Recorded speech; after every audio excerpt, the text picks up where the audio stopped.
Well, the speech I found pretty disappointing, and that's sort of what I expected. I thought President Obama's speech was rather shameful, actually.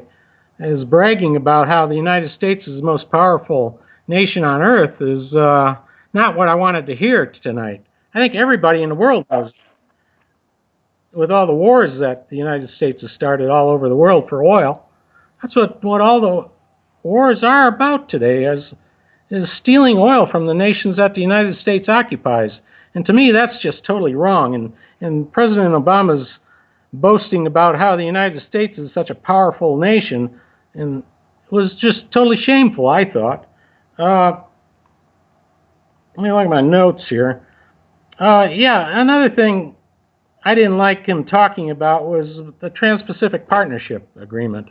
I think most Americans do not want to see anything about the Trans-Pacific Partnership coming to fruition.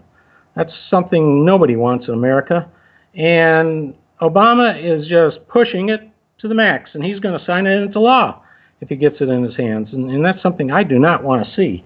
In my view, the TPP, if Barack Obama signs it into law, the TPP will basically sign over America's sovereignty to these multinational corporations that own the Democratic and Republican parties. I believe the multinational corporations own most of the members of Congress, and they also own Barack Obama. And they've pretty much bribed him into pushing this thing through Congress so that he can sign it into law to increase the corporate profits of the multinational corporations that own the Democratic and Republican parties.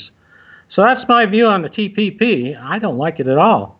My personal belief is that the United States has created ISIS through total incompetence in Washington.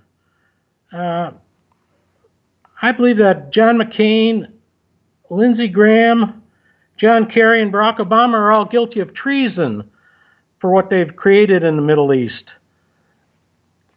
And that's why we need to get some Greens into Congress and into the White House, so that the American people can take our country back away from these warmongers that are running the country.